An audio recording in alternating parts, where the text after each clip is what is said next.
हाय बच्चों, कैसे हो आप लोग। I hope all is fine. तो हम लोगों ने बहुत सारी प्रॉब्लम कर ली थी। कंस्ट्रेंट वाली प्रॉब्लम, इधर उधर उधर इधर बहुत सारी प्रॉब्लम कर ली थी। अब एक और पार्ट है जिसको हम बोलते हैं स्प्रिंग वाला पार्ट। तो हम लोग एम जी नॉर्मल टेंशन के अलावा एक फोर्स और पढ़ते हैं जो स्प्रिंग फोर्स होता है। तो हम स्प्रिंग फोर्स पे चर्चा करते हैं ना। तो हम बात करते हैं चर्चा ए स्प्रिंग। चर्चा है स्प्रिंग। ए का मतलब उल्टा करके पढ़ना है। चर्चा है स्प्रिंग का मतलब स्प्रिंग की चर्चा। तो स्प्रिंग की चर्चा में क्या है, लेट्स सी। तो स्प्रिंग क्या होता है कि हम जो स्प्रिंग की बात करते हैं वो ऐसी होती है कि भाई एक स्प्रिंग है, मान लो यहाँ से फिक्स है। अब उसकी एक नेचुरल लेंथ होती है। नेचुरल लेंथ वो लेंथ होती है जहाँ पे स्प्रिंग का फोर्स जीरो होता है। मतलब छोड़ दोगे तो यहाँ पर ये इतनी ही रहेगी। यहाँ पर आप हाथ लगाओगे आप पे कोई फोर्स नहीं लगेगा, लेकिन इसको दबा दोगे तो बाहर फोर्स लगेगा, खींचोगे तो अंदर फोर्स लगेगा। अब अगर आपने स्प्रिंग को खींच दिया, मान लो कितना खींच दिया एक्स, तो स्प्रिंग एक फोर्स लगाती है, उसको मैं बोलता हूँ एफ एस। ठीक है, सही है। अब जो जितना ज्यादा खींचोगे उतना फोर्स ज्यादा आएगा। तो ऐसा देखा गया है कि स्प्रिंग का जो फोर्स होता है वो कुछ कंडीशंस में उसके एक्सटेंशन, ठीक है, या कंप्रेशन जो भी कह लो आप, दबाओगे तो भी खींचोगे तो भी स्प्रिंग का फोर्स जो होता है उसके एक्सटेंशन या कंप्रेशन के प्रोपोर्शनल होता है। तो अगर प्रोपोर्शनल है तो हम लोग क्या करते हैं, यहाँ पे कांस्टेंट लगा देते हैं के। ठीक है, कांस्टेंट लगा दिए के, तो स्प्रिंग फोर्स हो गया के एक्स। ठीक है, अब इसके को बोलते हैं स्प्रिंग कांस्टेंट। आप इसको फोर्स कांस्टेंट भी बोल सकते हो। कई लोग इसको स्टिफनेस भी बोल देते हैं, क्योंकि जितना के ज्यादा होगा उतना फोर्स ज्यादा होगा, समझ लो। सेम इलोंगेशन के लिए द मोर इज के द मोर इज स्टिफनेस। ठीक है, तो बेसिकली के कुछ नहीं है। के को आप बोल सकते हो के is force when unit extension is present. जब यूनिट एक्सटेंशन होती है एक्स बराबर 1 होगा तो फोर्स के होगा। ठीक है, तो ये हो गया। लेकिन इसी को वेक्टर फॉर्म में हम ऐसे लिखते हैं एफ एस पी बराबर माइनस के एक्स। ठीक है, अब माइनस के एक्स क्यों लगाते हैं, सिंपल सी बात है। अगर एक्स राइट होगा तो फोर्स लेफ्ट होगा, उल्टा भी सत्य, अगर आप इसको दबाओगे तो एक्स लेफ्ट होगा तो फोर्स राइट होगा। तो माइनस इसलिए लगाते हैं, लेकिन हम माइनस का यूज नहीं करते, हम केवल मॉडुलस के बारे में बात करते हैं। तो अगर मैं केवल मॉडुलस के बारे में बात कर रहा हूँ तो एफ एस पी बराबर के एक्स हो जाएगा। डायरेक्शन आपको पता ही है, खींचोगे तो अंदर की तरफ, दबाओगे तो बाहर की तरफ। ठीक है, सही है। और इसीलिए क्योंकि खींचने पे ये अंदर की तरफ फोर्स है तो इसको फोर्स को कई बार टेंशन भी बोल देते हैं, और दबाने पे बाहर की तरफ फोर्स है तो उसको कई बार नॉर्मल रिएक्शन भी बोल देते हैं। तो स्प्रिंग खींचोगे तो उसका टेंशन के एक्स होगा, और दबाओगे तो उसका जो नॉर्मल रिएक्शन है वो के एक्स होगा। ध्यान रखना, एक्स उसकी लंबाई नहीं है, लंबाई तो उसकी ये है। एक्स उसका नेचुरल लेंथ से, एनएल बोले तो नेचुरल लेंथ से, नेचुरल लेंथ मतलब जब वो कोई फोर्स नहीं लगा रही है ना, एक्स उसका नेचुरल लेंथ से डिविएशन, नेचुरल लेंथ से कितनी वो हिली पड़ी है, नेचुरल लेंथ से खींची दबी जो भी। ठीक है बच्चों, अब हम लोग क्या करते हैं, एक आध फोर्स करते हैं। ठीक है, एक आध क्वेश्चन करते हैं, फोर्स नहीं करते हैं, क्वेश्चन करते हैं। तो लेट्स सी, तो ये गया।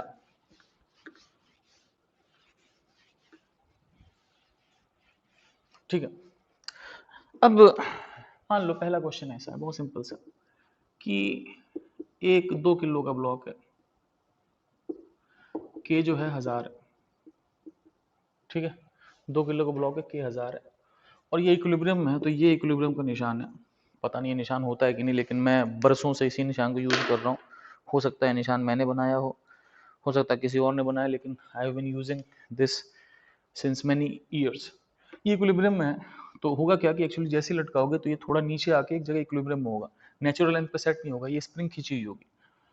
तो मेरे से पूछा है स्प्रिंग का एक्सटेंशन कितना है। तो क्या करते हैं बच्चों, देखो भाई, मान लो ये नेचुरल लेंथ है, और मान लो स्प्रिंग यहाँ पे एक्स खींची हुई है। ठीक है, अगर स्प्रिंग एक्स खींची हुई है तो क्या होगा, ऊपर फोर्स होगा स्प्रिंग का के एक्स और नीचे इसका होगा एम जी। अगर इक्विलिब्रियम में इसका एक ही मतलब बनता है कि के एक्स और एम जी आपस में क्या होंगे, सेम होंगे।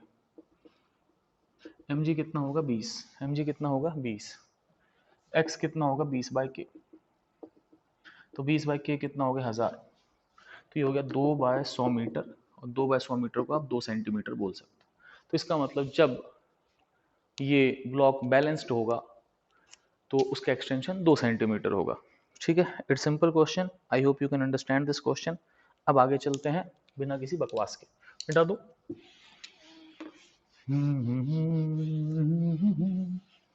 चलो अब बात करते हैं cutting of springs. Cutting of springs दो बार ही आएगा। ये क्या है मैं समझा रहा हूँ।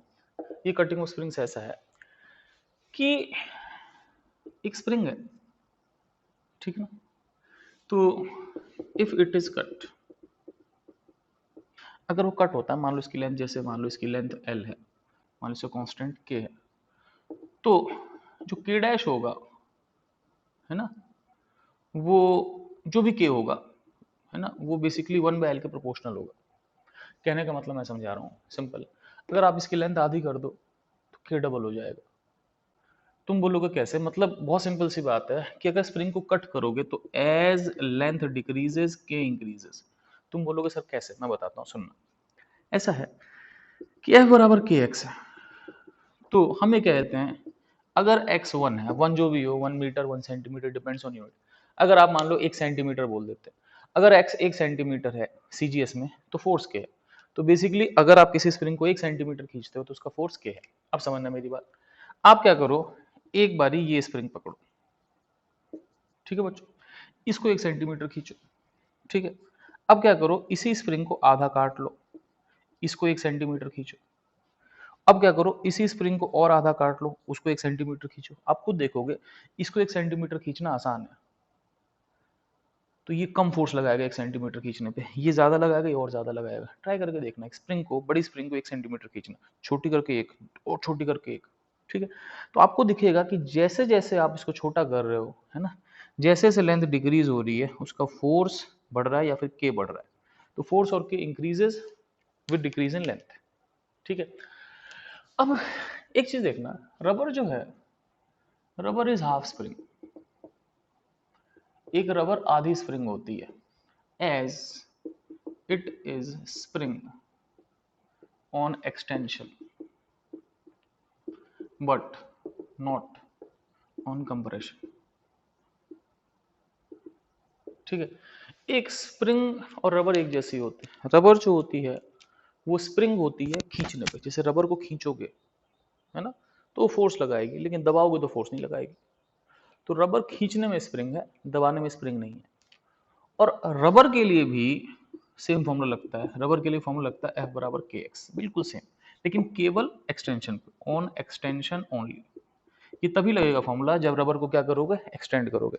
रबर को कंप्रेस करोगे तो ये फॉर्मूला नहीं लगेगा। आई hope you can understand this, ठीक है। अब आप खुद सोच के देखो, मान लो ये रबर है, ठीक है, सही है, ये मुझे लग रहा है मार्कर थोड़ा लाइट चल रहा है, इसको देखें, ये भी लाइट चल रहा है, इसको देखें, ये भी लाइट चल रहा है। आप 2 मिनट पॉज लीजिए, मतलब मैं पॉज लेता हूँ वीडियो का, और मैं इसमें इंक भरता हूँ। हाय, इंक तो मिली नहीं, कोई दिक्कत नहीं, बाद में देख लेंगे। अब देखो, स्प्रिंग भी एक रबर है, लेकिन केवल एक्सटेंशन के लिए, आप खींचोगे तो रबर की तरह है, ठीक है। अब मैं आपसे क्या कहना चाहता हूँ, सॉरी, रबर भी एक स्प्रिंग है, आधी स्प्रिंग। अब देखो मैं आपसे क्या कहना चाहता हूँ, एक्चुअली हमारा स्प्रिंग से बहुत ज्यादा वास्ता नहीं पड़ता। सच है, स्प्रिंग कहाँ दिखती है, रबर तो दिखती रहती है भाई साहब।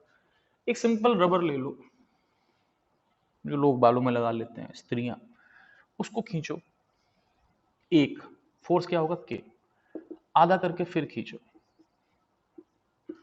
आधा करके फिर खींचो, आपको साफ साफ दिखेगा। एक बड़ी रबर को खींचोगे आसान है, आधी काटो खींचो मुश्किल है, आधी काटो खींचो मुश्किल है। तो आपको दिखेगा कि इसका जो फोर्स है वो बढ़ते जाएगा जैसे जैसे लेंथ कम होगी, और फोर्स जो है वही के है, क्योंकि अगर आप एक खींच रहे हो 1 सेंटीमीटर या जो भी 1 मीटर, तो फोर्स ही के है, क्योंकि एफ बराबर के एक्स।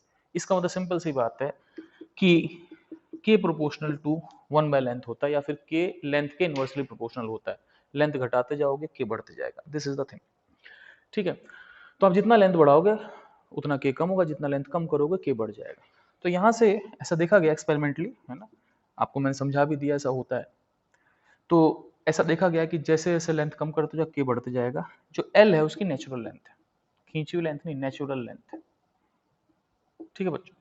तो यहां से मेरे पास आ गया कि के एल कॉन्स्टेंट है, ठीक है। तो एक स्प्रिंग का के एल कॉन्स्टेंट होता है, कोई दिक्कत किसी को नहीं है। चलो भाई, मैं इसको मिटाता हूं और हम चलते हैं आगे। तो किसी भी स्प्रिंग के लिए के एल जो होता है वो होता है कांस्टेंट, ठीक है, जहां पे एल नेचुरल लेंथ है।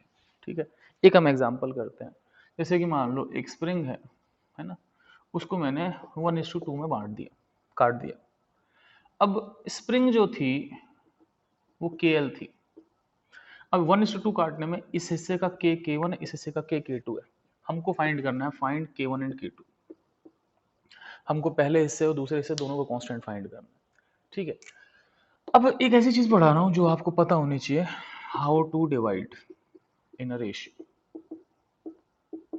किसी चीज को किसी रेशियो में कैसे डिवाइड करते हैं, let's see what can we do.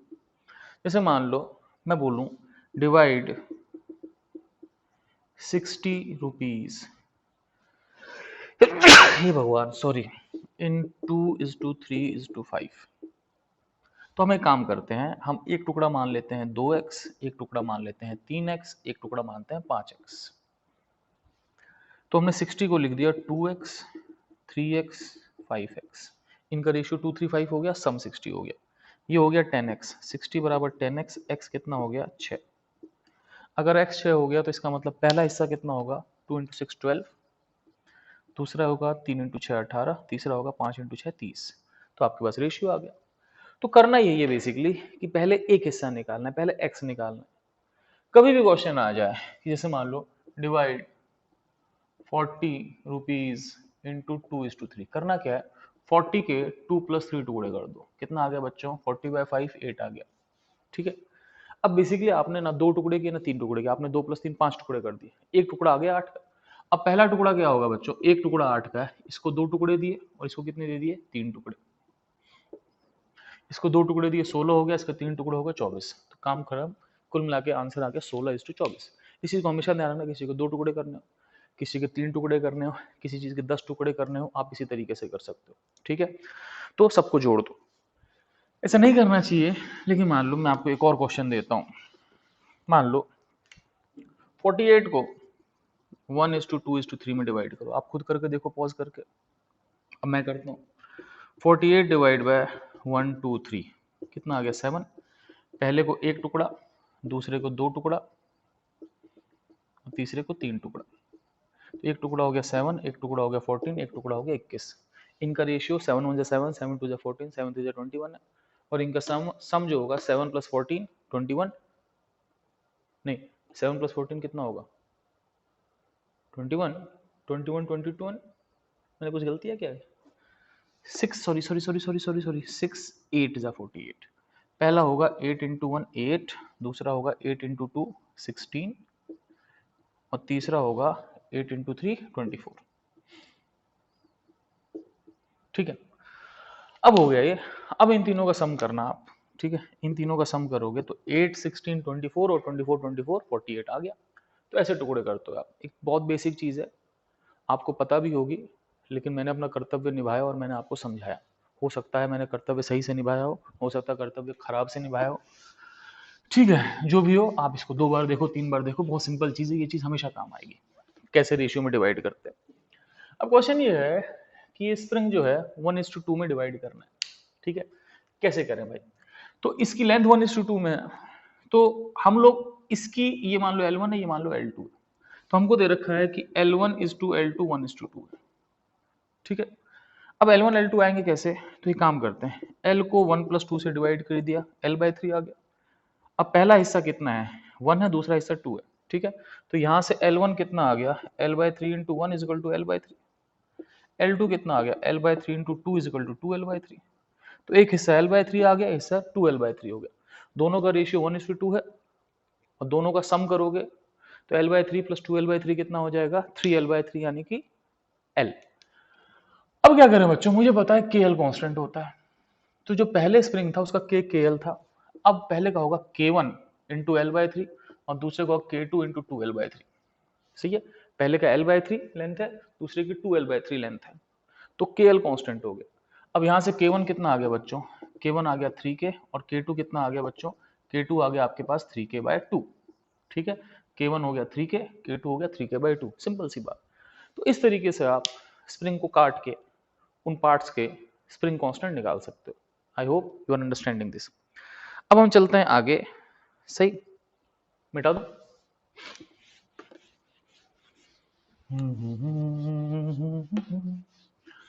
एक क्वेश्चन और कर लेते हैं। मान लो एक स्प्रिंग है, इसको 2:3:5 में बांटना है। स्प्रिंग का जो कांस्टेंट है वो शुरू में के है, तो find constants of cut parts. मान लो इसका कांस्टेंट k1 है, इसका कांस्टेंट k2 है और इसका कांस्टेंट k3 है। आपको k1 k2 k3 निकालना है। ठीक है, क्या करते हैं, लेट्स सी, पहले तीनों की लेंथ निकालते हैं। तो l को 2, 3, 5 से डिवाइड कर दे, कितना आ गया, l/10। अब L1, L2, L3 ये 2:3:5 है, तो ये होगा 2l/10, ये होगा 3l/10, 3 टुकड़े इसको दे दिया, इसको दे दिए 5 टुकड़े, 5l/10 हो गया 3 टुकड़े। अब करना क्या है बच्चों, KL कांस्टेंट करना है। तो KL कांस्टेंट किया तो पहले का KL हो गया, पहले जो स्प्रिंग थी उसका KL था। अब जो पहला टुकड़ा है उसका K1 इंटू L कितना है, 2l/10। दूसरे से K2 है, उसका लेंथ कितना है, 3l/10। ठीक है बच्चों, स्क्रीन से बाहर तो नहीं जा रहा मैं, बिल्कुल नहीं जा रहा। और तीसरे हिस्से का K3 है, उसका कितना हो गया, 5l/10। ठीक है, I hope I am not going out of screen, नहीं जा रहा, बिल्कुल नहीं जा रहा। अब यहां से क्या हुआ, यल यल यल यल कट गया। K1 कितना आ गया, 10/2 5, 5 के। K2 कितना आ गया, 10k/3। और K3 कितना आ गया, K3 आपके पास आ गया 5 × 2 10, 2k। तो ये आपके पास तीनों कांस्टेंट हो गए।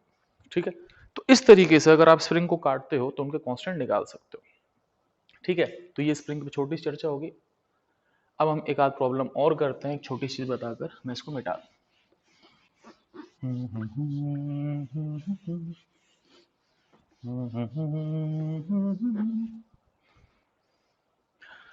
अच्छा, अब सुनना मेरी बात, मैं आपसे क्या कह रहा हूं, joining of spring constants. Spring constant को ज्वाइन कैसे करते हो। ठीक है, स्प्रिंग कांस्टेंट जो होते हैं, है ना, के the spring constant is joined opposite to resistance. ये रेजिस्टेंस के ठीक उल्टा जोड़ते हैं। मतलब अगर सीरीज में है तो रेजिस्टेंस के पैरेलल की तरह 1/k equivalent is equal to 1/k1 plus 1/k2 and so on. और अगर पैरेलल में है तो रेजिस्टेंस के सीरीज की तरह, मतलब k equivalent is equal to k1 plus k2 and so on, उल्टा करके। पैरेलल में सीधा जोड़ेंगे, सीरीज में उल्टा। रेजिस्टेंस में ठीक उल्टा होता है, रेजिस्टेंस सीरीज में सीधा सीधा जोड़ते हैं और पैरेलल में उल्टा उल्टा जोड़ते हैं। ठीक है बच्चों, तो मिटा दो। अब मान लो, जैसे मैं आपको एक एग्जांपल देता हूं, सुनना मेरी बात। मान लो एक स्प्रिंग है, मैं आपको एग्जांपल दे रहा हूं। ठीक है, एक स्प्रिंग को मैंने मान लो 1:3 में डिवाइड कर दिया। ये मान लो K1 है, ये K2 है। तो इसकी टोटल लेंथ L थी, ये स्प्रिंग KL थी। तो L/1 + 3 कर दो, L/4 आ गया। ठीक है बच्चों, अब जो पहला हिस्सा होगा ये L1 है, ये L2 है। L1 जो होगा एक टुकड़ा है तो L/4 होगा, और L2 जो होगा वो 3L/4 होगा। इसका कांस्टेंट K1 है, इसका कांस्टेंट K2 है। ठीक है, ऐसा क्वेश्चन तीसरी बार कर रहा है, कोई नहीं, मैं आपको कुछ समझा रहा हूं। KL कांस्टेंट है, तो KL पहले पूरे स्प्रिंग का था, अब होगा K1 इंटू L कितना है, L/4। दूसरे का K2 इंटू L कितना है, 3L/4। टिंग टिंग टिंग टिंग टिंग टिंग टिंग टिंग टिंग टिंग टिंग। L L L कट गया। K1 कितना हो गया, 4K, और K2 कितना हो गया, 4K/3। ठीक है, K1 4K हो गया, K2 कितना हो गया, 4K/3। ठीक है, अब सोचो इन दोनों स्प्रिंग को अगर दोबारा जोड़ दो तो ये तो ही स्प्रिंग बन जाएगी। तो इसका कांस्टेंट K ही आना चाहिए। ये दोनों को जोड़ दिया, वही तो बन गया, नहीं बन गया। तो इसका मतलब जोड़ने के बाद कांस्टेंट क्या आना चाहिए, K ही आना चाहिए। अब सोचो सीरीज में 1/k इक्विवेलेंट कितना होगा, 1/k1 प्लस 1/k2। मैं जानता हूं कि ये जो सीरीज में इनका जुड़ के सम होना चाहिए वो K ही होना चाहिए। लेट्स सी कि आता है कि नहीं। 1/k1 हो गया 1/4k, 1/k2 हो गया 1/4k/3, तो ये हो गया 3/4k। एलसीएम लोगे तो 4k आ जाएगा, ये आ जाएगा 1 + 3, 4/4k कितना आ जाएगा 1/k, तो इसका मतलब k इक्विवेलेंट कितना हो गया, k इक्विवेलेंट k हो गया। तो इसका मतलब बिल्कुल फॉर्मूला सही है, कोई दिक्कत नहीं है, ठीक है। फॉर्मूला तो सही होता ही है, फॉर्मूला गलत कब होता है। तो यहाँ से मेरे पास चीज़ें आ गई, ठीक है। तो आई hope you can understand this. अभी हम स्प्रिंग पे बहुत सारे सवाल और करेंगे, बस मैं एक बार देख लूँ कि ये वीडियो कितने मिनट का होगा। This video has already crossed 20 minutes. तो इस वीडियो को यहीं ख़त्म करते हैं। ओके बच्चों, आगे चलते हैं और आगे चलते हैं, मतलब आप लोग चिल मारो, अगले वीडियो में देखना। Bye, take care.